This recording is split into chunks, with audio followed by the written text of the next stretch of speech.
Brought to you by TechnoSpark 20 series smartphones. I'm superhuman.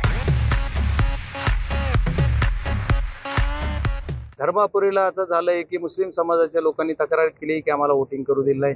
Parli शहरामध्ये बरेच प्रकार घडलेले आहेत।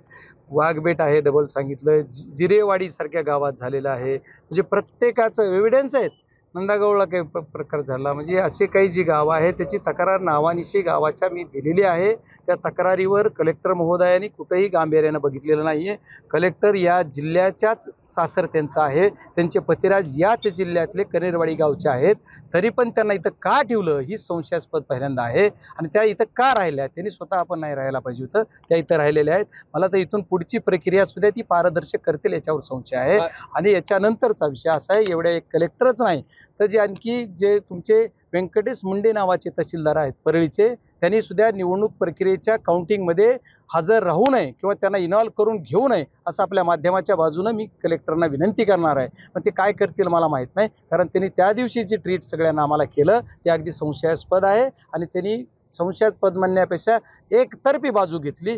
DYSP पण आहेत, ऑफ द रेकॉर्ड काय बोलतील माहीत नाही, किती पोलीस अधिकाऱ्याला कुणाकुणाचे फोन आले, त्यांनी काय काय बोलले गेले, कुठल्या यांना काय बोलले, असे भरपूर व्हिडिओज आहेत, रेकॉर्ड्स आहेत। कुठल्या लेडीज PSIला काय बोलले की PI पोलीस कर्मचाऱ्यांना काय बोलले, याचा रेकॉर्ड माझ्याकडे आहे। त्या सर्व रेकॉर्डची माहिती वेळेनवेळी मी आयोगाला पण देणार आहे।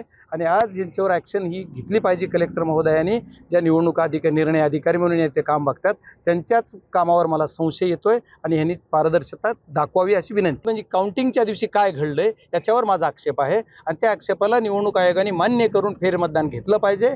उघड मतदानात CCTV लावा म्हणून माझी पहिली तक्रार होती, CCTV लावले नाही। CCTV का लावले नाही, CCTV लावा म्हणलं होतं, पर्टिक्युलर CCTV वेगळ्या याच्यात केले। विशिष्ट ज्या गावं आहेत, गेवराई विधानसभा मतदारसंघात जास्त लावले गेले, माजलगावमध्ये, बीडमध्ये याच 20-3च का परळीत लावा म्हणून विशेष माहिती केली, परळीत नाही लावले, मागणी आम्ही करू। म्हणजे हे का हा विषय। आणि मी परळीच्या बीड जिल्ह्याच्या कुठल्याही तालुक्याविषयी बोलत नाही। आज शिरूर तालुक्यामध्ये 92-93% मतदान झाले, माझी तक्रार मी दिलेली नाहीये, पण मी परळीविषयी बोलतोय। परळीमध्ये तो प्रकार घडला ही उघडकीस आहे आणि परळीचे व्हिडिओ येतात, अधिकारी येतात, खाजगीत जर तुम्ही सगळे पत्रकार आहात विचारलं तर त्यांनाही माहीत आहे। ज्या पोलीस अधिकाऱ्यांनी बाजू एकतर्फी घेतली त्यांना सुद्धा माहिती आहे की त्यांनी का घेतली।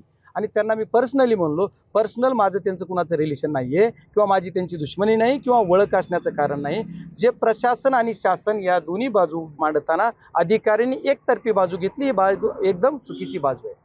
मात्र परळीला बदनाम करू नका अशा पद्धतीने देखील नेत्यांचं म्हणणं आहे आणि त्यांनी तशा पद्धतीचं वक्तव्य देखील केलं की भीती आणि पराजयाची काय पराजय दिसतोय त्याच्यामुळं ते अशा पद्धतीने भीती हा विषय बजरंग सोनवणेच्या जीवनात नाही। पहिला मुद्दा तसं असतं तर निवडणूक लढलो नसतो, एक मुद्दा। आणि राहिला परळीला बदनाम करू नका, आम्ही करायची गरजच कुठं उरली।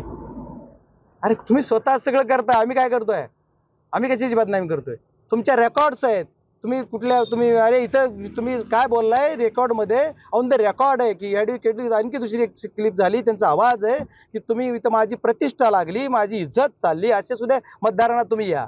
तुम्ही एका उमेदवाराला फॉर्म काढण्यासाठी किंवा मागे घेण्यासाठी एक सांगितलं की मी हा मंडळ देते, हे कोण बोललंय मी? त्याच्यामुळे परळीला बदनाम आम्ही करणार? आम्ही नाही करत। आम्ही काय म्हणते सर्व धर्म समभाव जसा आहे, आम्ही सर्वजण एक म्हणतो। परळी आमचाच भाग आहे, पार्ट ऑफ द बीडचाच भाग आहे, तो वेगळा नाही। पण त्याला वेगळं करायचं काम या मतदारसंघातल्या काही लोकांनी केलेलं आहे आणि ते चुकीचं आहे। माझा कुणावरही आरोप नाहीये, पण जे आहे ते सत्यता आहे। ओके, धन्यवाद।